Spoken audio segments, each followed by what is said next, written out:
Hello, listeners. Buckle up for a new episode of Social Skills Coaching, where you learn to be more likable, more charismatic, and more productive. Today is August 15, 2023. The book Stand Up For Yourself, Set Boundaries, Stop Pleasing Others by Patrick King is the source of today's episode.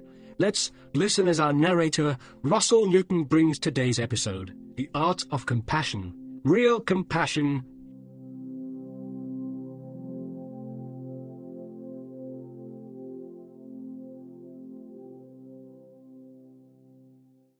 As we move to the final part of this book, let's try to remember one thing. It's wonderful to be a people pleaser, if by this we mean caring for others and being kind, considerate, compassionate, and helpful. We are, after all, human beings, and we are built to derive enormous satisfaction and meaning from connecting with others in this way. But here's something that you might not have thought of before. People pleasers actually lack this capacity for true compassion and kindness. That's because they are unable to cultivate compassion for themselves. It's because their attempts to care and contribute actually stem from a lack of love for themselves. Wanting to give, to take care of, and to cooperate with others is a noble thing when it exists purely for its own sake. But for people pleasers, this noble instinct has become all tangled up. Pleasing others becomes a transaction or a deal. If I do what they want, they have to love me. An obligation with fearful consequences, or an uncontrollable expression of low self-worth. It may even be an unconscious attempt to control others to manage anxiety. In other words, it's got nothing to do with love, kindness, or connection. Many people might call you a big softy and urge you to toughen up and set boundaries. But perhaps your challenge is something else, i.e., to learn what real compassion looks like. In this chapter, we'll look at mindfulness and loving-kindness practice as ways to help rescue our genuine compassion from our need to please. These two forces of meditation are about expanding your perspective and opening yourself to a deeper and more authentic sense of worthiness, both in yourself and in others. Mindfulness meditation for people pleasers. You may already meditate for stress release or more conscious living, but focusing on the present moment and nothing but the present moment is also an excellent practice for a people pleaser to develop. When you calmly embrace the moment without clinging or judgment, you become aware of your fleeting inner experiences and emotions instead of focusing on other people's. Most people pleasers are great at avoiding or denying their emotions. Realize that life ticks along just fine without you needing to step in and take care of everyone's problems for them. Learn to accept what is. This means acknowledging and facing reality without the knee-jerk impulse to change it, save it, fix it, avoid it, judge it, hold on to it, etc. Develop better mind-body connection so that you genuinely feel your emotions rather than just talk about them abstractly. Gain space to let your genuine hopes and dreams emerge and give yourself the opportunity to try on different perspectives without the pressure of adopting someone else's point of view.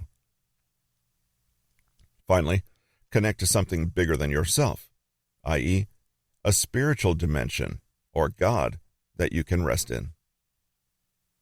It's a feeling of knowing that not everything is in your control and that you deserve love too. Mindfulness meditation is about one thing: presence, in this moment, as it is right now. When you immerse in it, you'll notice that it is in fact a loving presence. There's a kind of calm, joyful acceptance of everything that emerges. It's filled with gratitude, curiosity, and creativity. That sense of being awake and aware to the glorious, ever-unfolding moment is the soil in which real compassion grows. Once we can feel loving presence for the present moment, we can start directing it toward ourselves and others. For the people pleaser, love is something you earn. You have to do something to get it, and the process is always a struggle or a compromise. But if love is something you win by your efforts, then that means that right now, you are not good enough just as you are for that love. This deep loathing will stay with you no matter how nice you are or how much you do. You trap yourself in a cycle that actually shuts you off from the very thing you want from others, not to mention from your own wisdom and self-love. This is a position of fear. In mindfulness meditation, though, we are already worthy. There's no problem and nothing to do. We're whole and complete. There's nothing in the moment but open hearts and curious, non-judgmental attention. There's no need to negotiate and bargain with others for our self-worth because we're fully aware of the goodness in ourselves already. This is a position of love and acceptance. Here's a simple exercise to try. 1. Sit somewhere comfortably, slow your breathing, and relax. 2. If worries, concerns, and anxious thoughts pop up, say hello to them, but set them aside. 3. Focus calmly on your breathing and immerse in all the many sensations it brings without any labeling, judgment, or interpretation. 4. When distracting thoughts pop up again, set them aside and come back to your breath. And that's it. Now, something may happen where you hear yourself saying something like, "You're doing this wrong."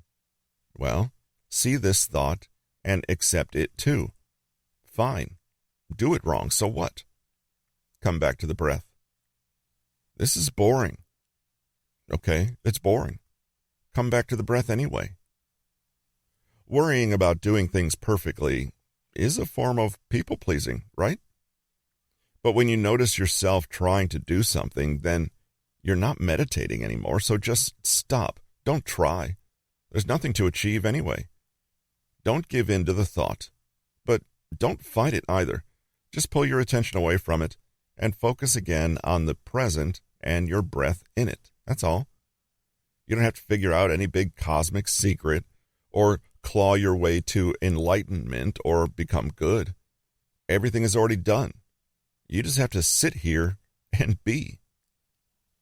Mindfulness meditation is not just something to do on a cushion for 10 minutes a day, though. Done right, it should punctuate as much of your day as possible. Whenever you can, just pause what you're doing and become aware again. Sink into your senses, be still in yourself, and breathe. It's better to create 1,000 tiny moments like this in a day than to achieve an hour-long meditation marathon. Reconnect to the moment as you sip your coffee or as you do a yoga stretch on your way out the door. Listen to the birds. Even if you have some negative and difficult emotions come up, see if you can adopt that calm, accepting attitude and look at these negative emotions so that you just see them as is without judgment. Bringing moments of softness and calm into your everyday life will gradually teach you that you are enough and there is enough. The moment around you is sufficient, and there's nothing you can or should do to earn your place in it. Lovingkindness meditation for people-pleasers. The awareness you develop is not cold and neutral, but warm, open-hearted, and accepting. With the following exercise, you practice opening up to receiving this compassion and also giving it to others with no strings and no conditions. Before we jump in, a few caveats. When we have compassion for someone, it's not the same as agreeing with them or admiring them or thinking that they're better than us. We don't have to forgive them or understand them. We don't even have to like them. Compassion is simply the recognition that another human being has their own innate worth simply by virtue of them being alive and part of what is. When we extend compassion to others, we don't pretend they have no faults or that we like their faults. We just accept them because that's what they are.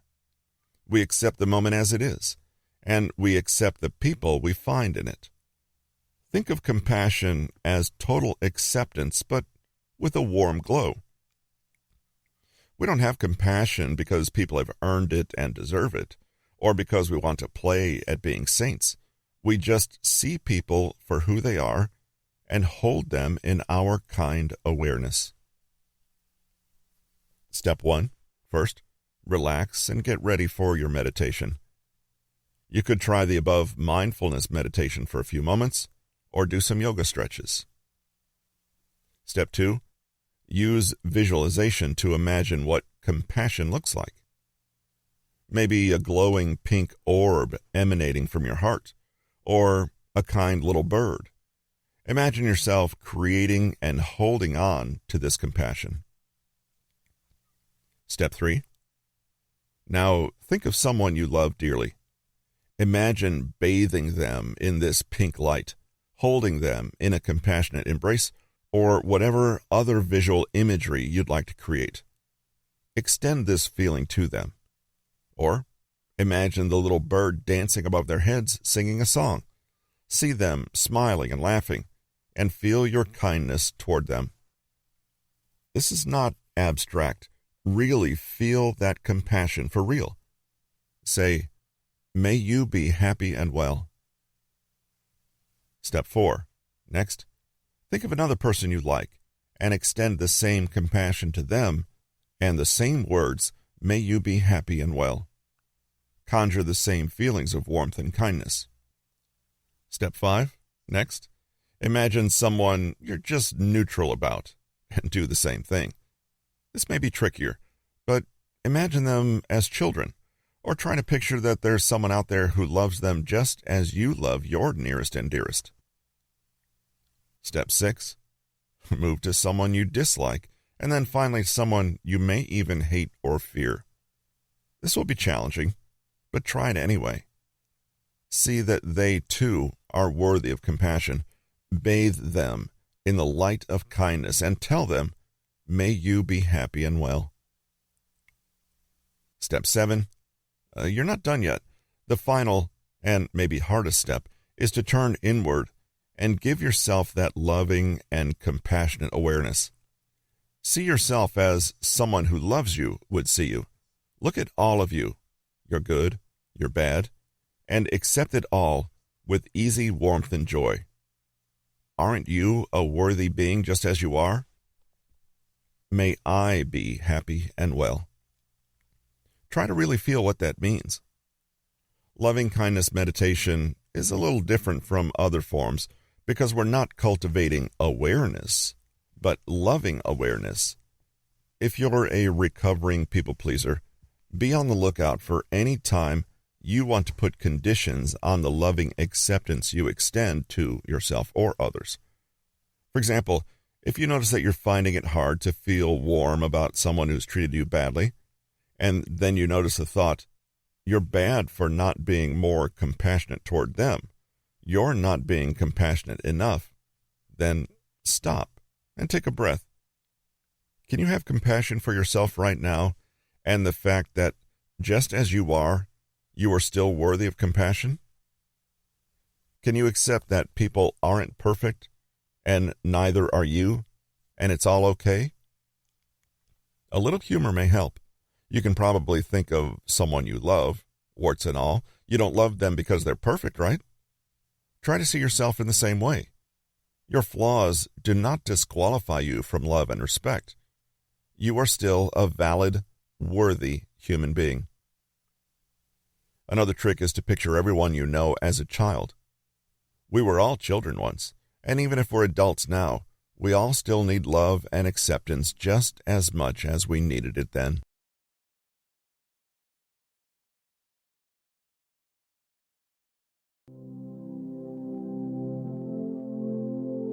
That's this week's episode of Social Skills Coaching. Don't forget to join us next week for another episode. Thank you for listening,